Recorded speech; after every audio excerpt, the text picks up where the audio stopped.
Bien, Proverbios 3, capítulo 9, versículo 9 dice de la siguiente manera: honra al Señor con tus bienes y con las primicias de todos tus frutos. Hay una historia que se cuenta de acerca de unos caballeros que le decían los templarios. Estos caballeros luchadores, ¿verdad? De la era de la conquista, se preparaban para luchar en las cruzadas en contra de los invasores. Y ellos eran creyentes, según, ¿verdad?, su confesión de fe, y se bautizaban. Marchaban juntos a través de los ríos de Kerán y querían consagrarse a Dios, separarse para Dios, aceptaban el bautismo, pero cuando eran bautizados, ellos dejaban una mano afuera con la espada, mientras que todo el cuerpo era sumergido. Diciendo con esto que ellos consagraban toda su vida a Dios, excepto la espada con que iban a matar a sus enemigos. Fuera de su consagración estaba su mano derecha con su arma, porque la usarían para matar a sus enemigos. Ahora bien, si cambiamos las espadas por nuestras billeteras, posiblemente nosotros, de alguna manera u otra, también hemos hecho eso al venir a la fe. Decimos: Señor, transforma mi matrimonio, cambia mi vida, quiero ser como Cristo, trabaja conmigo, me bautizo y dejo la billetera afuera, no toques mis finanzas. Yo manejo mis finanzas como yo entiendo. Yo creo que cuando nosotros venimos al Señor, nosotros venimos a Él completamente, y eso incluye también el tema de cómo manejamos nuestras finanzas. Y tenemos que preguntarnos, la realidad es que tenemos que preguntarnos: ¿qué está formando nuestra manera de pensar sobre el dinero? Y cuando hablamos de dinero, normalmente pensamos en números, como que cuánto dinero tengo en la cuenta, cuántas deudas tengo, cuánto estoy ahorrando, cuánto estoy ganando, cuánto estoy gastando. Pero la Biblia nos enseña, mis hermanos, que el problema del dinero no comienza con un cálculo o con un número, sino que el problema del dinero comienza en nuestro corazón. Comienza en nuestro corazón. Porque el dinero no solamente está en nuestra billetera, o ya casi nadie usa cash, en la aplicación de Banco Popular o First Bank, de cualquier banco para no auspiciar ninguno, sino que el dinero está conectado directamente, mis hermanos, a lo que nosotros amamos, a lo que nosotros tememos, aquellos donde encontramos seguridad y con aquellos donde encontramos también propósito e identidad y éxito. El dinero está conectado a eso. Una de las cosas que revela grandemente nuestro corazón es cómo nosotros manejamos el dinero. Revela mucho de qué nosotros pensamos y qué nosotros valoramos. Por lo tanto, hay una necesidad grande, mis hermanos, de una cosmovisión bíblica acerca del uso del dinero, porque el dinero es cotidiano, lo usamos todos los días. Y oímos y vemos cómo el mundo lo usa, lo gasta. Pero más peligroso, mis hermanos, y ahorita pensaba y meditaba en esto, ahorita estamos cantando alabanzas a Dios. Y yo estoy escuchando a mi hermano diciendo: gracias, sublime, tú nos salvaste, tú nos diste todo, te amamos, Señor, tú eres bueno, tú eres digno de alabanza. Y escuchamos las alabanzas de nuestros hermanos. Y eso nos dice algo a nosotros: Dios es digno de ser adorado, porque mi hermano lo está adorando también. Ahora bien, mi hermano, lo que es peligroso es que el mundo, aunque no se congrega para adorar el dinero, sí lo adora. Y nos enseña a adorarlo también. Nos enseña a adorarlo. Cómo el mundo busca, promueve y adora el dinero, lo estamos escuchando todos los días, y eso también influencia que yo pienso y cómo busco seguridad en el dinero y cómo puedo convertir las riquezas en un gran ídolo en mi vida, yendo todos los domingos a la iglesia. Están calladitos hoy. Mi hermano, yo creo que es importante que las escrituras desenmascaren el falso Dios dinero de nuestras vidas. Y no estoy hablando de ricos y pobres, porque ricos y pobres pueden estar guiados igualmente por la misma avaricia. No es la cantidad de dinero que tengamos, es la disposición de nuestro corazón hacia él. Por lo tanto, mis hermanos, vamos a ver hoy entonces ¿Qué nos dice Proverbios acerca de la sabiduría financiera? El título para hoy es La sabiduría y el dinero. La sabiduría y el dinero. Y veremos 4 cosas de todas las que podemos decir. Hay otras que no vamos a poder cubrir, los temas muy amplios, pero sí vamos a mencionar. En primer lugar, temamos a Dios y no a las riquezas. Esa es la primera cosa que vamos a ver. Temamos a Dios y no a las riquezas. Veamos en segundo lugar, sirvamos a Dios con nuestro trabajo. Sirvamos a Dios con nuestro trabajo. Veremos en tercer lugar, administrando los bienes de Dios con sabiduría. Y en último lugar, siendo generosos, matando la avaricia. Siendo generosos, matamos la avaricia. Así que veamos en primer lugar, mis hermanos, temamos a Dios y no a las riquezas. Vayan conmigo ese mismo pasaje que leímos, Proverbios 3, versículo 9. Mira lo que dice. Honra al Señor con tus bienes y con las primicias de todos tus frutos. También vamos a otro pasaje, Proverbios capítulo 15. Vamos a ir a varios pasajes de Proverbios. Vaya conmigo, Proverbios capítulo 15, versículo 16, en la página 656 de la Biblia Congregacional. Mira lo que dice. Mejor es poco con temor del Señor que gran tesoro con turbación. Mis hermanos, estos 2 pasajes nos dicen por lo menos una cosa acerca del dinero y la finanza, y es que el honrar y temer al Señor debe gobernar cómo yo uso las finanzas. El temor del Señor debe gobernar cómo yo uso mis bienes. Por un lado dice el versículo 9:39 que leímos primero, que debemos honrar al Señor con nuestros bienes y primicias, pero también en segundo lugar el texto que leímos ahora dice que debemos guardar nuestro corazón y no exponerlo, para guardar nuestro temor del Señor antes que aumentar en riquezas. Por lo tanto, nuestro llamado como creyentes es a valorar no cuánto tenemos de los bienes, sino cuánto tememos a Dios. Es distinta la pregunta. No es cuánto tenemos, sino cuánto tememos a Dios. Vaya conmigo otra vez al Proverbios 3:9. Mira cómo dice este pasaje. Honra al Señor con tus bienes y con las primicias de todos tus frutos. Esta palabra que se traduce como honra carga la idea de peso, algo pesado, es reconocimiento, es un respeto profundo y carga la idea de una reverencia a Dios profundo. Y el texto nos dice que no solamente honramos al Señor el domingo levantando las manos diciendo que Él es santo, sino que le honramos con nuestros bienes, en cómo nosotros manejamos las bendiciones que Dios nos da. Eso es lo que dice el texto.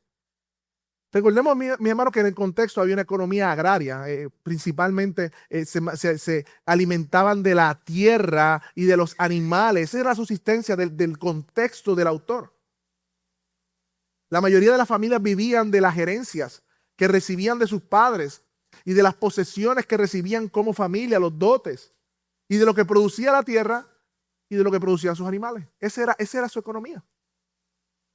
Por lo tanto, mis hermanos, cuando esto está escrito, posiblemente Salomón, el rey más rico y sabio que tuvo Israel, exhorta a sus lectores a que para ser sabios y temer al Señor debemos honrarle con todos nuestros bienes, como dice el texto, y las primicias de todos los frutos.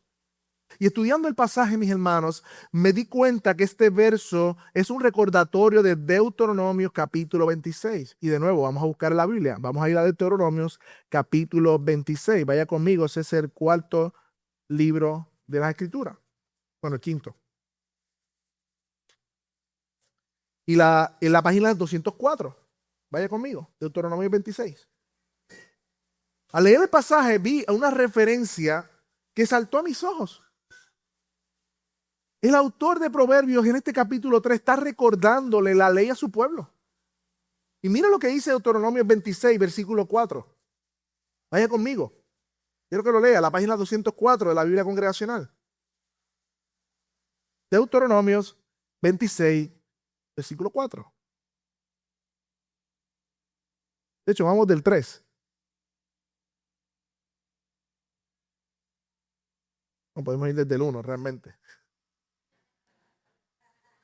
Vamos desde el 1 para coger el contexto completo. Cuando entres en la tierra que el Señor tu Dios te da por herencia, ¿quién se la dio por herencia? El Señor. Y tomes posesión de ella y habites en ella, tomarás las primicias de todos los frutos del suelo que recojas de la tierra que el Señor te da. Mire el énfasis que el Señor te da y los pondrás en una canasta, irás al lugar que el Señor tu Dios escoja para establecer su nombre. El tabernáculo y luego el templo.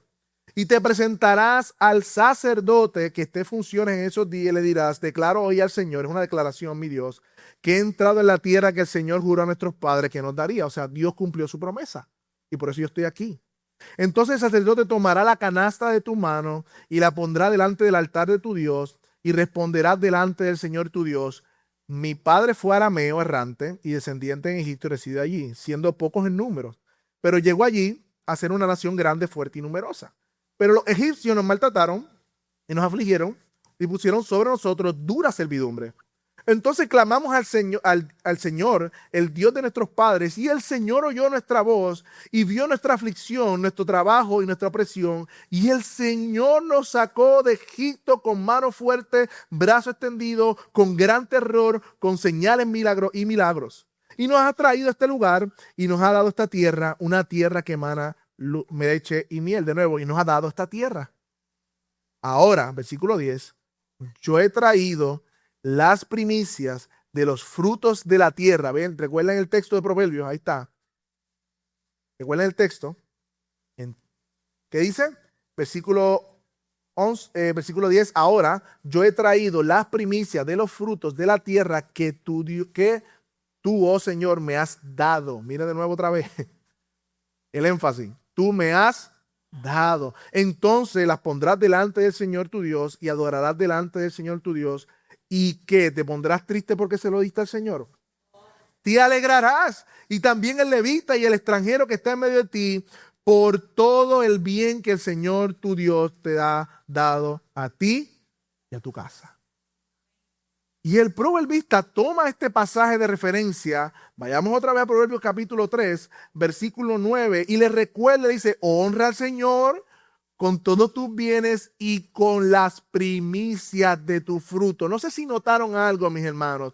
Para el israelita que había recibido este mandamiento, traer los primeros frutos, en primer lugar es un reconocimiento de la redención gloriosa que Dios había hecho por ellos. Él estaba recordando el evangelio cuando traía las ofrendas.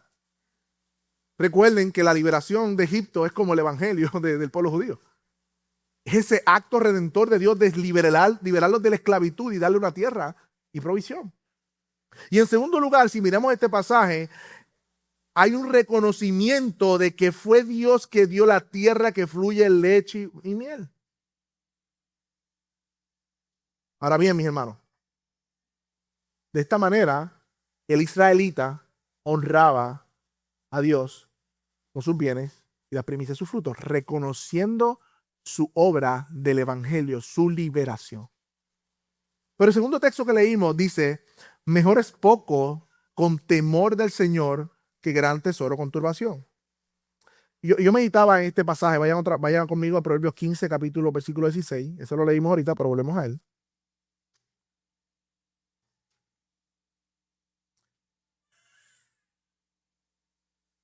Dice, mejor es poco con temor del Señor que gran tesoro con turbación.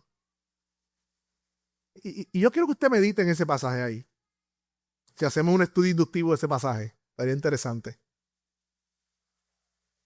Mi hermano, ¿tú y yo creemos realmente este pasaje? No sé si recuerdan que hablamos de aquellos que buscan la voluntad secreta de Dios, pero no obedecen la voluntad revelada. De nada vale. Aquí está la voluntad revelada de Dios.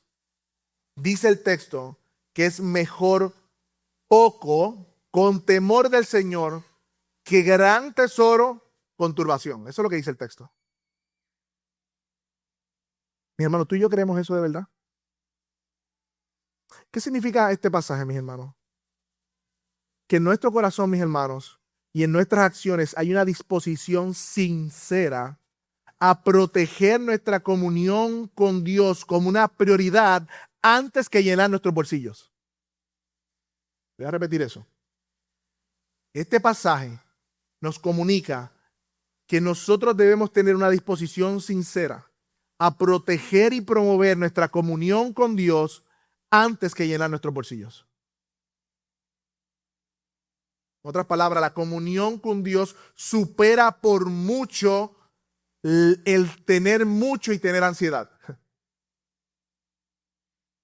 Significa que una vida sencilla pero guardada para Dios en consagración vale más que una fortuna obtenida con conflictos y preocupaciones. Eso es lo que dice el texto. Y te pregunto nuevamente, yo me lo pregunto a mí, ¿yo creo realmente este pasaje? ¿Yo estoy viviendo en mi vida conforme a este pasaje? Porque lo revés sería, es mejor mucha turbación por buscar mucho dinero mientras que sacrifico mi servicio al Señor y mi comunión con Dios. Eso sería lo contrario. Mi hermano, tú y yo tememos más a Dios que perder nuestras necesidades. Déjame reparafrasear eso. Aquí nadie tiene necesidad. Bueno, podría ser que haya necesidad. Nuestros caprichos. En general, viendo otros países, en Puerto Rico no hay, bueno, yo no sé, que yo conozca. No, puede ser que lo haya, quiero ser, ¿verdad? Claro con esto. Pero en general no hay necesidad, aquí no hay una hambruna. Yo creo que casi todos los que estamos aquí, excepto aquellos que quizás de alguna manera u otra están en la calle o no conocemos, pero en general nosotros tenemos cobijo, tenemos ayudas del gobierno, tenemos el pan, diferentes cosas, ¿verdad? Que en general no hay una hambruna, hay techo comparado con otras. Mis hermanos, nosotros, por eso no podemos hablar de necesidad a veces un poquito, es que llamamos necesidad de nuestros caprichos, ese es el problema. Yo quiero hacer la distinción. Vamos a decirlo de esta manera, tememos más a Dios que a perder nuestras comodidades. O al revés, tememos más perder nuestras comunidades que perder nuestra comunión con Dios. Mis hermanos, la mentalidad y la conmovisión del mundo en cuanto al dinero dice que tener más es estar mejor. Eso es lo que dice el mundo. Independientemente cómo tener más afecte mi relación con Dios y mi relación con mis hermanos y con mi esposa. Eso es lo que dice el mundo. Una de las profetas de este mundo, Ariana Grande, en una canción que se llama Siete Anillos, Seven Rings, dice, quien quiera que haya dicho que el dinero no resuelve tus problemas es porque no tenía suficiente dinero para resolverlo. Lo veo, me gusta, lo quiero y lo tengo. Dice la canción, en una parte. Y el apóstol López dice, yo quiero dinero. Si no me hablas de dinero, bórrate de mi vista. Queremos billetes, sí queremos los verdes. Te lo dije que ellos alaban al dinero. Lo que pasa es que no se congregan para hacerlo, pero lo hacen. Los congregantes están, ¿verdad?, siguiéndolos en las redes. Pero Proverbios dice que es mejor tener poco y ser rico delante de Dios que tener mucho y ser un miserable delante de Dios. Es contracultural. Por eso dijimos al comienzo que el problema del dinero no comienza con un número, comienza con nuestro corazón. Comienza con nuestro corazón. Y debemos crecer, mis hermanos, en una cosmovisión bíblica que no adore el dinero como a Dios, sino que vea el dinero o las posesiones como un medio que Dios me da para cumplir los propósitos de Dios de este lado de la eternidad, que es muy corto.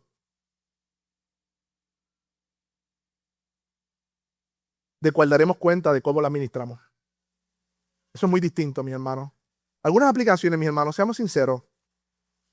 ¿Cuánto afán hay en mi corazón hoy por enriquecerme más que por hacerme santo? Una pregunta que tenemos que hacernos. ¿Cuánto afán podría haber hoy en mi corazón por tener más dinero que por ser más santo? Tenemos que ser sinceros. ¿Cómo se ve eso? Bueno, ¿cuánto nos afanamos comparándonos con otros, buscando un estilo de vida superior, en comparación, en cuanto nos afanamos en buscar que nuestros corazones estén llenos de contentamiento por las bendiciones que ya tenemos y por crecer en gracia en el Señor, sirviendo a su pueblo? ¿Cuánto nos afanamos? Esto está hoy rebelde. Ahí está. ¿Cuánto nos afanamos? Afanamos, mi hermano. Mis hermanos, ¿a qué le tememos más nuevamente? ¿A que me baje la cuenta de banco o a que nos baje la cuenta de la santidad? Por decirlo de manera, ¿cómo se llama eso? Ilustrativa, como tal. Porque sabemos que nuestra santidad es Cristo. Esa cuenta nunca va a bajar. Nuestra justicia es Cristo. Somos santos, somos justos por lo que hizo Cristo en la cruz del Calvario. Mi hermano, todo lo demás que podamos hablar de la finanza va a partir de nuestro corazón. ¿Cómo está nuestro corazón respecto al dinero? Y cómo el temor del Señor impacta cómo usamos el dinero. Y una vez que nuestro corazón esté correcto delante del Señor respecto al dinero y las posesiones y esté en orden, entonces podemos hablar del trabajo, del presupuesto, de los ahorros, de las inversiones, de todo eso podemos hablar siempre y cuando mi corazón esté correcto delante del Señor. No se subestimen, mis hermanos. Hay mucha idolatría en nuestros corazones respecto al dinero y a las comodidades. Mucha. Segundo lugar, mis hermanos, por eso veremos una vez nuestro corazón esté correcto, ¿verdad? Y hace falta mucha reflexión y esto es un tema que hay que seguir examinando. Sirviendo a Dios con mi trabajo. Sirviendo a Dios con mi trabajo. En Proverbios, interesantemente puse el versículo y no el capítulo, dice, el pobre es el que trabaja con mano negligente, pero las manos de los diligentes enriquece. El pobre es el que trabaja con mano negligente, pero las manos de los diligentes enriquece.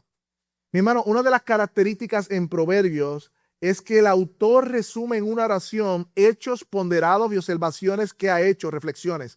No son necesariamente leyes que se cumplen siempre o promesas, sino que el autor está observando la vida, dice, me he dado cuenta que los negligentes terminan pobres y los diligentes terminan enriquecidos. Pero puede ver que una persona diligente haya terminado en la pobreza.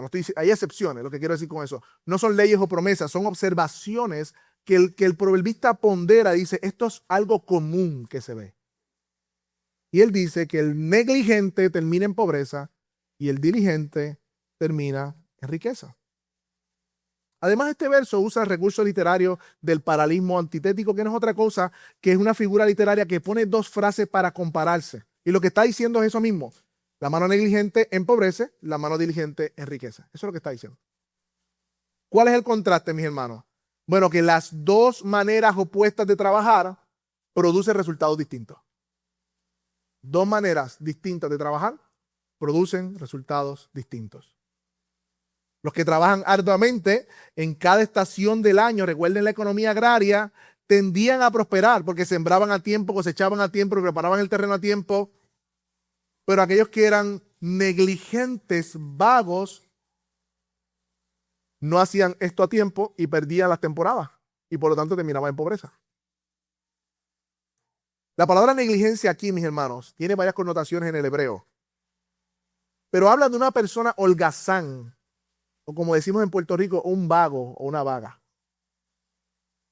También carga el sentido de ser deshonesto, injusto y falso, porque el vago para seguir cobrando tiene que ser deshonesto. Porque le gusta el cheque, pero no le gusta el trabajo. Y tiene que buscarse forma más fácil de no trabajar para obtener.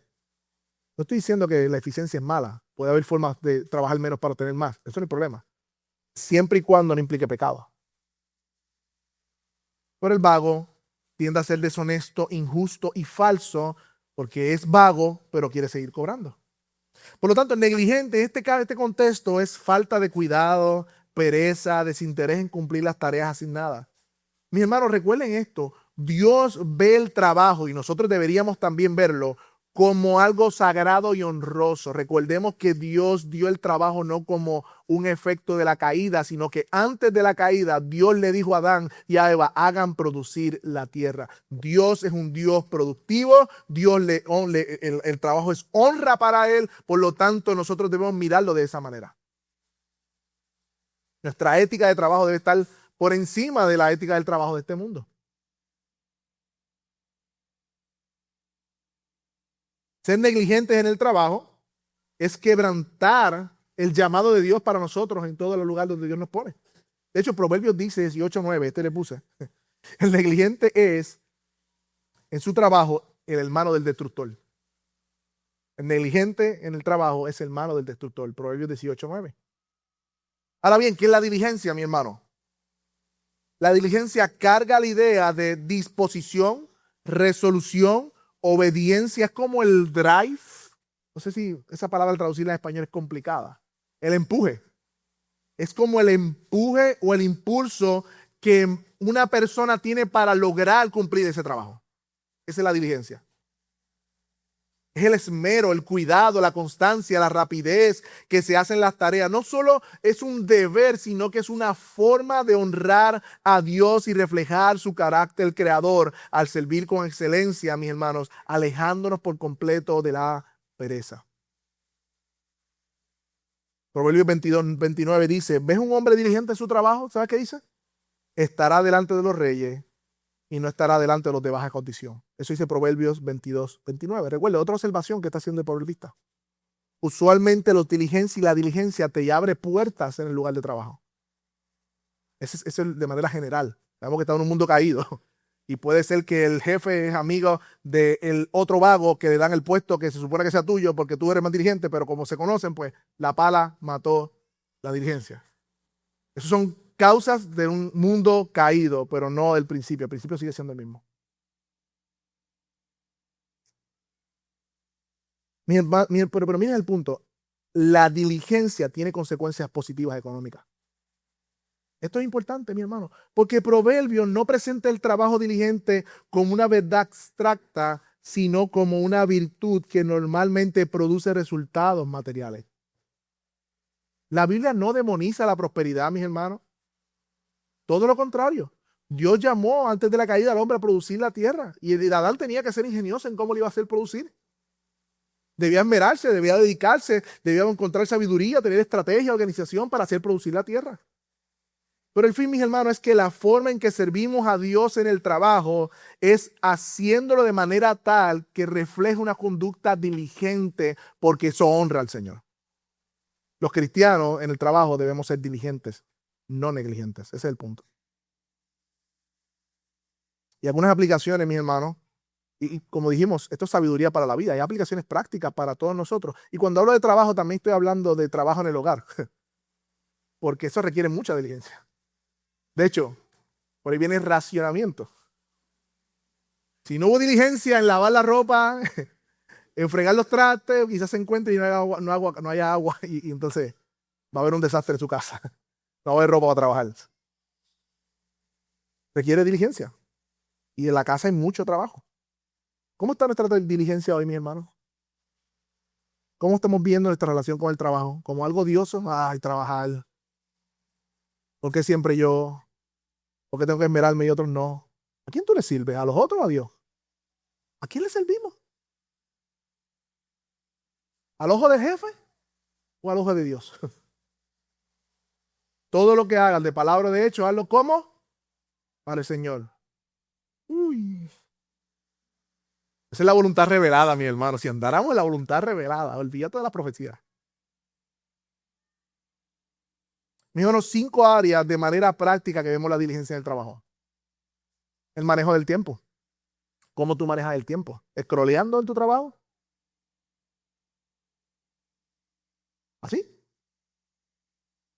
Mi hermano, la diligencia entrega tiempo al trabajo, planifica previo, llega al trabajo temprano, si surge un problema, lo atiende a tiempo, pero la negligencia entra tarde al trabajo, te entrega los trabajos a última hora, oculta los retrasos para no quedar mal con los demás. Otra forma que se ve, mis hermanos, la diligencia en nuestro trabajo y en todo lo que hacemos es la calidad de lo que es nuestro trabajo. El diligente revisa los errores antes de entregar su trabajo, busca cómo mejorarlos y aún protocolos de seguridad porque está con sus compañeros para hacerlo de manera bien.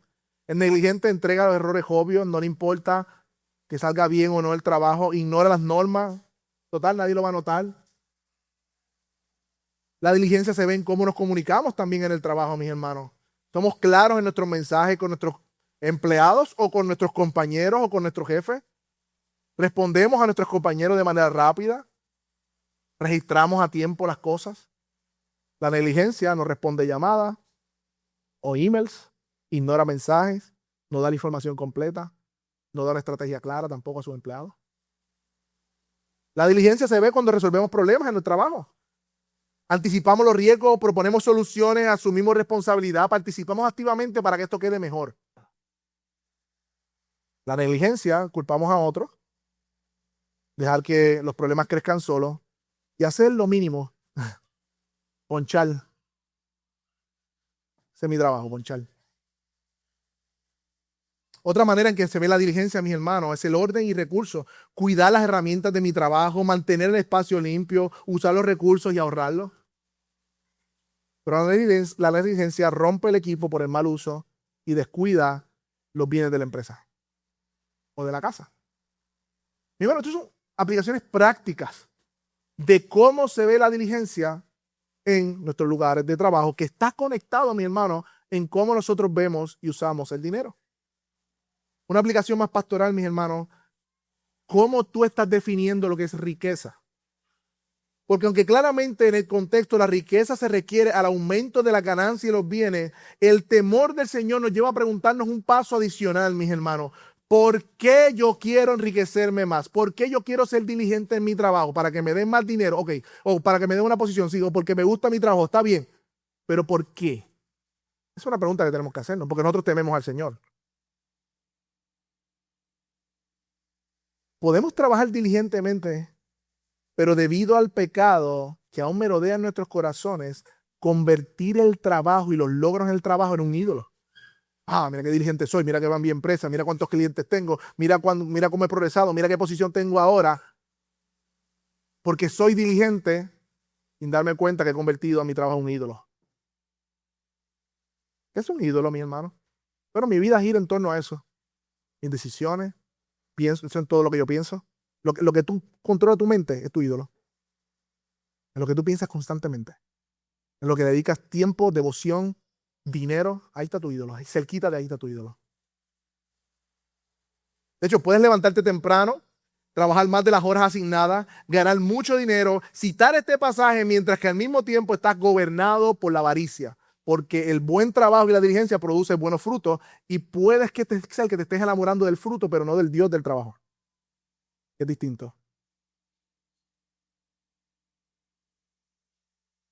Por lo tanto, mis hermanos, que la diligencia es bíblica, la obsesión por el dinero no lo es, la confronta. Pablo claramente le dijo a Timoteo, porque los que quieren enriquecerse, ahí está el punto, los que quieren enriquecerse caen en tentación y lazo y en muchos deseos necios y dañosos que hunden a los hombres en la ruina y la perdición, porque la raíz de los males, ¿cuál es? El amor al dinero. No es el dinero, es el amor al dinero. Por el cual, codiciándolo algunos, se extraviaron de la fe y se torturaron con muchos dolores. Mi hermano, mientras el mundo sí trabaja para hacerse más rico porque la riqueza le complace los caprichos del corazón y se sienten seguros con el dinero y ese es su Dios, el cristiano trabaja diligentemente no para adorar el resultado de su trabajo, sin ni buscando identidad en lo que le pueda proveer esa diligencia, sino porque el cristiano trabaja porque quiere glorificar a Dios en todo lo que hace, y esto incluye en mi turno en el trabajo, en mi casa, en mi servicio, en todo lugar. Mi meta es glorificar a Dios. Es muy distinto, mis hermanos, lo que produce un corazón o lo que se ve en los frutos de una vida cuando eso es lo que gobierna. Mis hermanos, cuando tememos al Señor más que al dinero y cuando trabajamos como un servicio a Dios, el resultado, es decir, la riqueza, el fruto de mi trabajo, yo lo veré como lo que es. Simplemente un medio, un don, una gracia de Dios para administrar y no me va a controlar a mí, sino que yo lo voy a tener en sujeción a Él. Por lo tanto, veamos en tercer lugar, mis hermanos, cómo entonces debemos administrar los bienes de Dios con sabiduría. Proverbios 21:20, vaya conmigo. Proverbios 21, versículo 20. Y mi hermano, como no estoy en la serie de Juan, estoy un poquito extra con el tiempo, así que cuando vuelvas a Juan, vuelva a los 45. Mientras tanto, sigo en los 55, una hora. Hay mucho que decir, mi hermano. Proverbios 21:20 dice, tesoro precioso y aceite hay en la casa del sabio, pero el necio todo lo disipa. Vaya un poquito más adelante, Proverbios 27, 23 al 24. La página es la 670. Mira lo que dice. Conoce bien la condición de tus rebaños y presta atención a tu ganado, porque las riquezas no son eternas, ni perdurará la corona por todas las generaciones. El principio es el siguiente, mis hermanos. Si queremos administrar con sabiduría, porque tememos a Dios, nuestros bienes, y porque trabajamos para glorificarle a Él, la sabiduría nos enseña a administrar antes que consumir. La sabiduría nos enseña a la administración antes que consumir. Y así la consumación posiblemente podría ser. Mira, debido a que tememos al Señor, recuerden el punto, queremos ser hallados fieles en el uso de nuestros recursos. Por eso ahorramos, ¿sí? Por eso planificamos financieramente, ¿sí? Por eso hacemos un presupuesto, porque tememos a Dios. Eso hace toda la diferencia. Es lo que hacemos con nuestras finanzas. Todo lo que vamos a mencionar sobre estos aspectos vienen o deben venir de un temor del Señor. Queremos honrarle al Señor con lo que Él nos ha dado.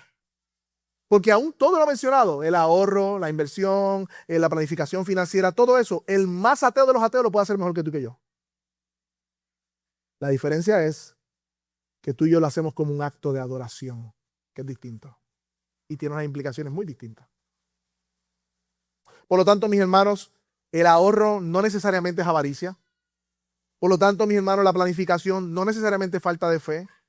Por lo tanto, ser previsión o tener previsión no es idolatría necesariamente. Porque Proverbio nos manda a administrar sabiamente los recursos. Pero el pecado toma lo bueno y se mete por ahí y convierte todo eso en un ídolo en nuestro corazón. Y nos dice el corazón pecaminoso, acumula suficiente y nunca necesitarás depender de nadie. Haz un presupuesto para que te sobre para lo que tú quieras. Planifica bien tu futuro y tendrás seguridad. El pecado toma lo bueno de Dios y saca a Dios de la ecuación y pone el ídolo, el dinero, para que le sirvas a Él. Mira cómo dice el versículo 20, ese capítulo 21. Tesoro precioso y aceite hay en la casa del sabio, pero el necio todo lo disipa. Es decir, el sabio se prepara y guarda provisión en su casa, pero la conducta del necio es disipar. Y esta palabra disipar es destruir, tragar, y carga la idea de desmantelar o deshacer. Cuando no hay temor de Dios, mis hermanos, usamos los recursos de manera desmedida, los gastamos, no sabemos tener ni siquiera un billete en el bolsillo. Usamos el dinero y los recursos sin pensar en la previsión o en la generosidad. Por eso el sabio vive debajo de sus posibilidades. Escuchen eso. El sabio que honra al Señor siempre vive debajo de sus posibilidades. Pero el necio lo consume todo, según el texto. El sabio sabe que un aumento de salario no necesariamente significa un aumento de mi estilo de vida, no necesariamente. Sino que podría representar un aumento en mi provisión para el futuro, sí, pero también un aumento en mi generosidad. O cuando, bueno, yo soy cuidadoso con todas estas ayudas que a veces envía el gobierno ayuda porque todas te las cobran. Cuando llegan esas ayudas de momento, esos cheques federales, ¿usted piensa en un aumento de generosidad o en qué voy a resolver ahora para comprarme el televisor más grande, cambiar el carro, el bono? ¿Cómo está nuestro corazón? No necesariamente. El necio todo lo disipa, pero el sabio retiene para tiempos de escasez, para ser más hospitalario, para servir a los demás. De hecho, mis hermanos, un principio aquí es que muchas veces le llamamos necesidad a lo que en realidad es un capricho, lo dije ahorita, para justificar cómo usamos el dinero. Todos hemos caído en eso. Todos, incluyéndome. Uno en más temas que otros, pero todos tienen su nicho. Todos tenemos un nicho en donde estamos más propensos a gastar, ¿no? Porque nos gusta. Y hasta le llamamos necesidad a cosas que no son necesidad. Por lo tanto, mis hermanos, el sabio, para poder vivir de manera sabia con sus recursos, siempre debe hacerse la pregunta, ¿lo quiero o lo necesito? Y si quiere abundar más de esto, que no voy a poder, vaya a los talleres que grabamos aquí hace ya un año acerca del manejo de la finanza. Están en Spotify. Mi hermano, y debemos recordar el contexto. Proverbios 27, vaya conmigo. 23 al 24, que es el segundo pasaje de este principio. Recuerden el contexto de la economía agraria y la ganadería. Mire cómo dice el versículo: conoce bien la condición de tu rebaño y presta atención a tu ganado. Esto habla de pasar examen sobre sus recursos. Recordemos que sus bienes venían de la tierra, de sus vacas, de sus ovejas, de sus burros. Y de hecho me gustó un comentario leyendo acerca de esto, que los jóvenes en la época de Salomón se sentían tentados por abandonar la vida rural por la riqueza y el lujo de la ciudad. Y él describe la belleza y la sencillez de la vida del campo, que al final le daría un sustento a largo plazo, en contraposición de perseguir los lujos de la ciudad y la pompa de esta vida, que lo dejaría en la ruina. Cambiando chinas por botella, como dice el dicho. ¿Es más trabajoso? Sí. ¿Es ahí escondidito? Sí. ¿Es poco a poco? Sí. Pero es provisión segura. El trabajo rutinario de mantenimiento en el estado de las finanzas era importante para esta primera o esta época del contexto que estamos leyendo. Es rutinario. Conoce la condición de tu rebaño. ¿Cómo tú conoces la condición de tu rebaño? Yendo rutinariamente a ver cómo están. Y mira cómo termina el versículo 27 de ese capítulo 27. Y habrá suficiente leche de cabra para tu alimento, para el alimento de tu casa y sustento para tus doncellas. Algunas aplicaciones, mis hermanos, que podemos hacer de estos principios bíblicos de cómo administrar nuestras finanzas. En primer lugar, mis hermanos, conoce el estado real de tu finanzas. Antes de administrar, tú tienes que saber lo que tú tienes. En blanco y negro cuánto entra y en blanco y negro cuánto sale. Tenemos que hacer ese ejercicio. De lo contrario, ¿cómo vas a tomar decisiones sabias si tú no sabes?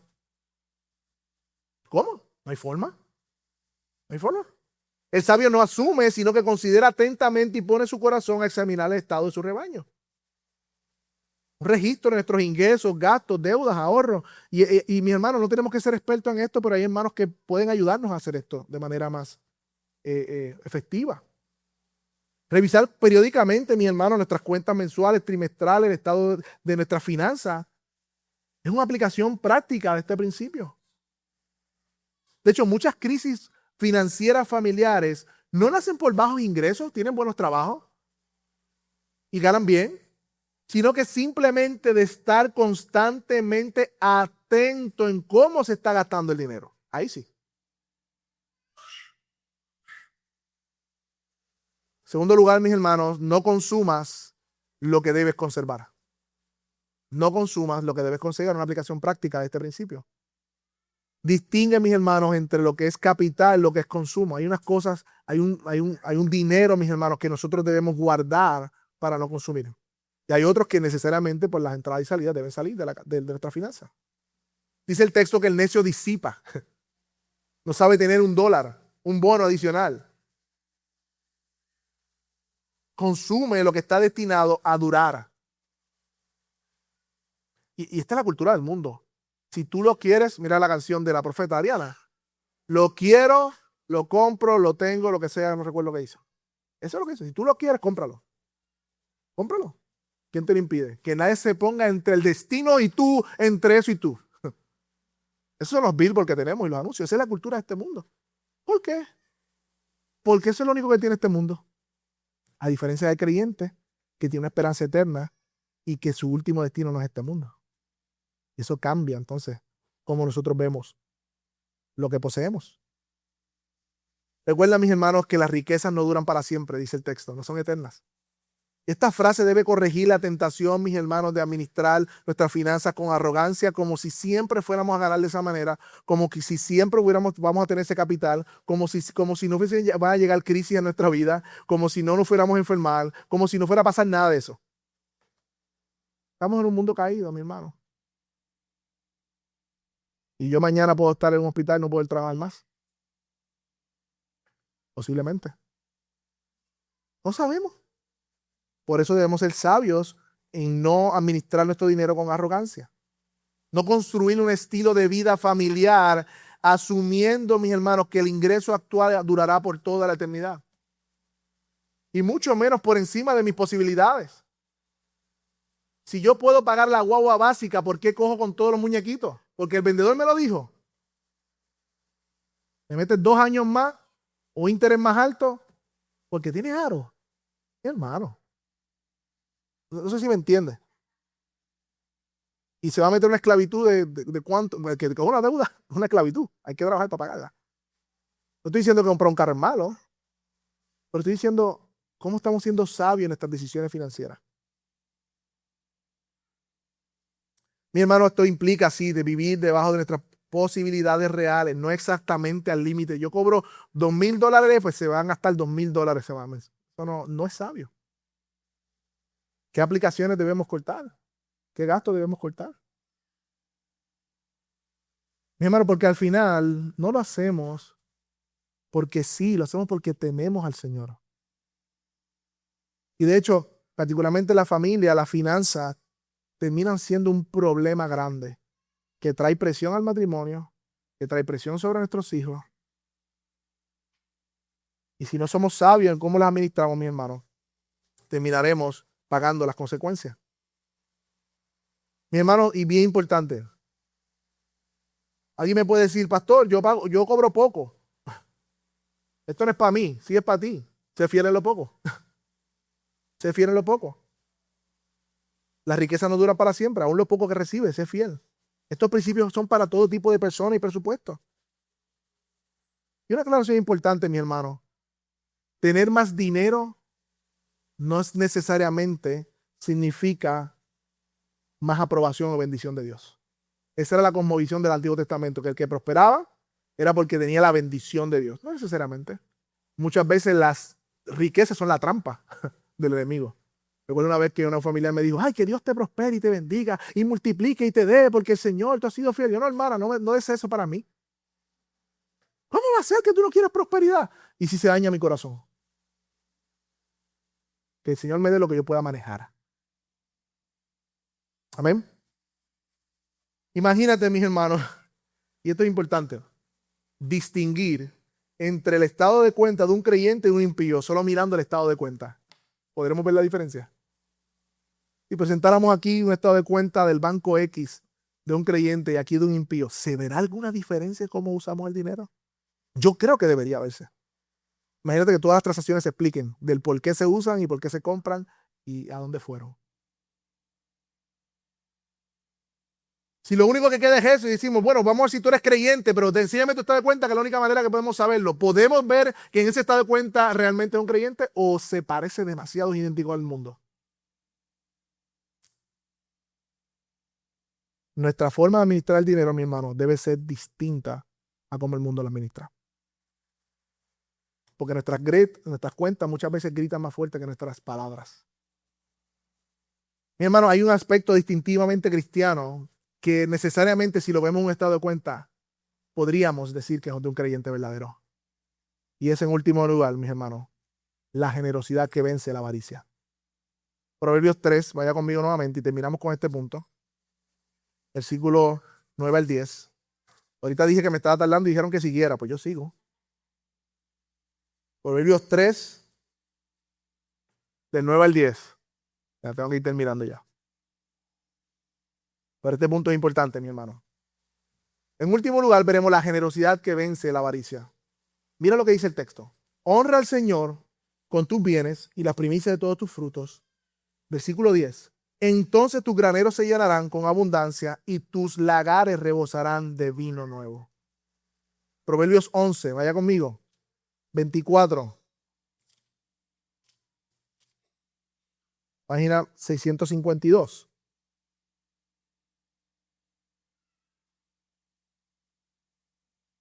Mira lo que dicen. Hay quien reparte y le es añadido más. Y hay quien retiene lo que es justo solo para venir a menos. El alma generosa será prosperada y el que riega será también regado. Al que retiene el grano, el pueblo lo maldecirá, pero habrá bendición sobre la cabeza del que lo vende. El que con diligencia, busca el bien, se procura de favor, pero el que busque el mal, éste le vendrá. El que confía en sus riquezas caerá. Ese es el resumen del corazón de todo lo que está diciendo. Pero los justos prosperarán como la hoja verde. Mis hermanos, el temor del Señor transforma nuestra relación con nuestro dinero, con el dinero y con las posesiones. Y en lugar de vivir para acumular lo que tenemos o para satisfacer nuestros caprichos, usamos lo que Dios nos da, sí para cubrir nuestras necesidades, sí para traer bienestar a nuestra familia, pero sí también para bendecir la obra de Dios y a otros en el avance del reino. Esto no significa, mis hermanos, que disfrutar legítimamente de los recursos de Dios sea pecado, porque dice el texto que Dios nos ha dado todas las cosas abundantemente, ¿para qué? Las disfrutemos. Y aún Proverbios dice, come y bebe, que ese es el fruto de tu trabajo. Podemos disfrutar de los bienes que Dios nos ha dado, irnos de vacaciones, comer, comprar algunos gustos que queremos, cosas que nos gustan. Claro que sí, mis hermanos, no estoy diciendo eso. Pero sí estamos diciendo que el texto bíblico nos enseña que el disfrute personal nunca es el propósito final del dinero, sino que es un propósito subordinado a uno mayor, el reflejar el carácter generoso de Dios mismo. ¿Por qué Dios nos bendice? ¿Por qué Dios nos da? ¿Por qué Dios nos prospera? Para que tengamos oportunidad de reflejar su carácter en cómo usamos el dinero. Si decimos, ¿cuántos aquí queremos parecernos a Cristo? Todos decimos, sí, amén. Yo quiero parecerme a Cristo. Pues en Corintios dice que él siendo rico, ¿qué? Se hizo pobre. ¿Para qué? Para hacerle bendición a nosotros. A traer bendición a nosotros. No, pastor, eso es legalismo, eso es puritanismo extremo, eso es irresponsabilidad. Le buscamos todos los ismos cuando tocan el ídolo don dinero, ¿no? Pero mis hermanos, estos pasajes dicen lo que dicen. Yo quiero ser claro con eso. Independientemente que falsos apóstoles modernos y pseudopastores tomen para torcerlo y extorsionar a los que los siguen, estos supuestos pastores, apóstoles, ¿verdad? Profetas modernos que son una plaga, mis hermanos, del mismo infierno, que han glorificado la codicia como un fin, tomando la santa y pura palabra de Dios para manipular a las personas y sacarle dinero y ellos aumentar sus estilos de vida, mis hermanos, no quita la verdad de lo que dice el texto. No sé si me entienden lo que les quiero decir.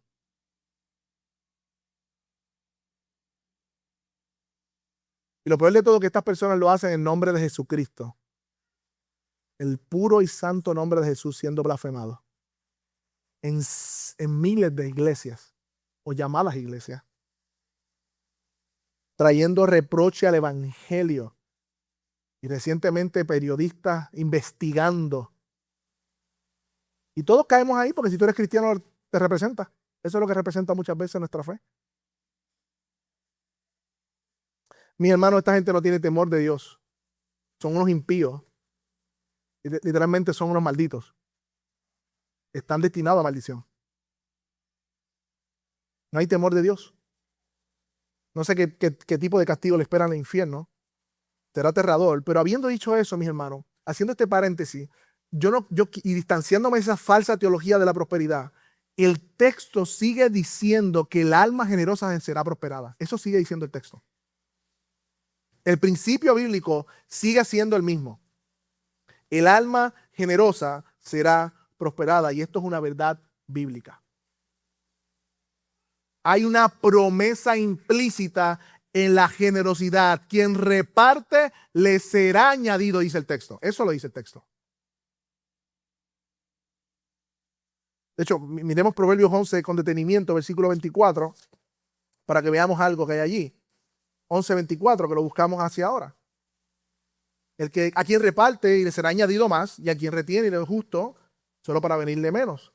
El alma generosa será prosperada, y el que riega será también regado. Al que retiene el grano, el pueblo lo maldecirá, pero habrá bendición sobre la cabeza en que lo vende. El que con diligencia busca bien, se procura favor, pero el que busca mal, este le vendrá. Y miren este pasaje, el versículo 28. El que confía en sus riquezas, caerá. En otras palabras, mis hermanos, el que retiene el grano y no es generoso, lo es porque confía en su riqueza y no en Dios. Y queda implícito, mi hermano, que el que tiene el alma generosa y da, lo hace porque no confía en su riqueza, sino que confía en Dios. ¿Cómo usted sabe que usted confía en el Señor? Cuando usted es generoso. Porque no retiene el dinero como seguridad, sino que sabe que Dios va a proveer. Cuando usted es generoso, confía en Dios.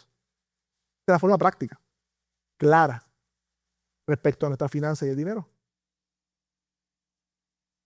Queda implícito en el pasaje. Mi hermano, nuestra falta de generosidad no es un asunto de presupuesto o que no tenemos suficiente, es una falta de fe. Confiamos en las riquezas y no queremos que se nos vayan y las retenemos para nosotros. Y para ser sabios, bíblicamente sabios, nuestras finanzas deben tener el aspecto de la generosidad porque es un principio bíblico. ¿Y qué es la generosidad? Escucha bien, mi hermano.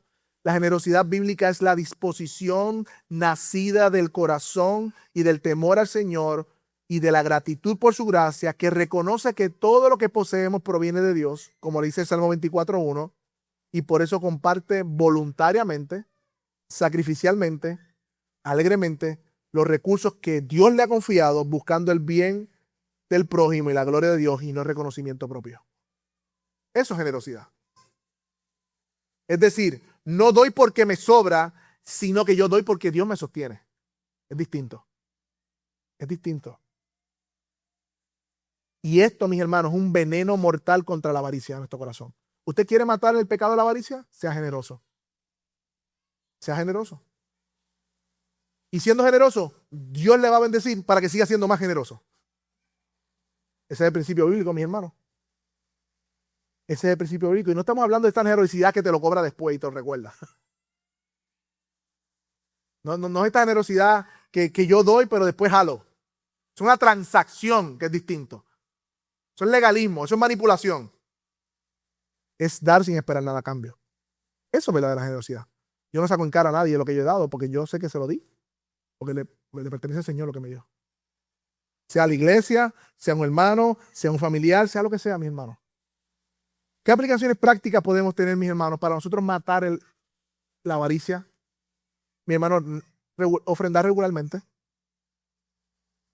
Mi hermano, ofrendar regularmente es una práctica de adoración a Dios.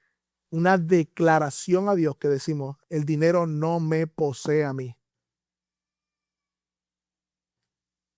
Dios es sabio. Y Él quiso diseñar la iglesia de esa manera. Y vemos testimonios en las Escrituras que son llamadas los miembros de la iglesia a ser generosos en su dar. Aceptar la ofrenda como una prioridad financiera antes que cualquier otro gasto, no al final de lo que me sobra. Por eso debemos hacerlo de manera sistemática y proporcional, no de manera impulsiva o de lo que me sobra, sino como una expresión de mi adoración a Dios y mi confianza en Él. Otra manera en que nosotros matamos la avaricia y somos generosos ayudando a quienes tienen necesidad.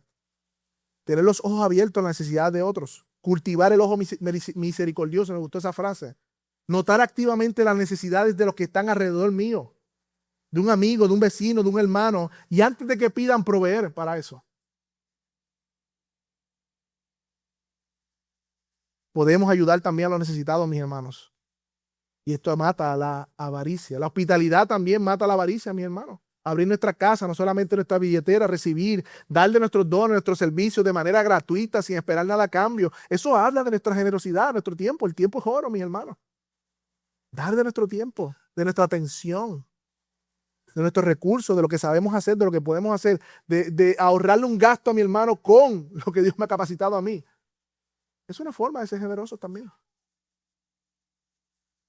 Conclusión, mi hermano, quedan muchos temas. Proverbio habla de evitar la deuda. Proverbio habla de pagar lo que se le debe a quien se le debe. Proverbio habla de no salir fiador de nadie. Entre otras cosas. Codudar, fiador, codudor, entre otras cosas. Pero antes de terminar, mis hermanos, yo creo que miremos hacia atrás en todo esto que hemos hablado. Porque si nos quedamos solamente aquí en este tema de, ok, esto son las finanzas, todo lo demás, ser generoso, todo lo demás, corremos el riesgo de convertir este mensaje en una nueva carga, mis hermanos, para la semana. Y no ver, mis hermanos, de que el evangelio de Señor Jesucristo, antes de llamarnos a ser generosos, antes de llamarnos a ser sabios en la administración de nuestras finanzas, antes de llamarnos hacia esa dirección, ya Dios ha provisto, ya Dios ha sido generoso con nosotros. Nosotros éramos deudores de Dios por nuestros pecados, mis hermanos. No había forma de pagar la deuda por nuestros pecados. Nuestra paga era la muerte y la separación eterna de Dios. Pero Dios mismo pagó el precio por nuestros pecados y nos dio vida eterna en Cristo por medio de la fe de manera gratuita, mis hermanos. Para todo aquel que cree, mis hermanos, encuentra salvación y deuda cancelada delante del Señor, aceptando gratuitamente el sacrificio de Cristo en la cruz del Calvario y entregando tu vida en obediencia y fe a Él. Y Dios lo hizo, Cristo lo hizo de manera voluntaria, sacrificial y, como dice Hebreo, con alegría, viendo el fruto de la salvación que traería. De esa misma manera, mis hermanos, somos llamados a manejar lo que Dios nos ha dado. De esa misma manera. Por lo tanto, mi hermano, vamos a orar, darle gracias al Señor por este tiempo. Si hay alguien aquí que aún no está en paz con Dios en esta dirección y tiene deudas pendientes con Dios, hoy es la mañana perfecta para que hoy puedas reconocer delante del Señor que estás quebrado, espiritualmente no tienes fondos insuficientes, dice la cuenta. Es más, bancarrota, le debes al banco tú. Y antes que llegue el día del juicio final, en donde sacarán todas tus deudas y tendrás que pagarlas tú, acepta hoy. Ríndete. Ten fe en Jesucristo, que Él pagó todo el precio como cantamos esta mañana. Y recibe como un regalo la salvación por gracia. Padre, gracias.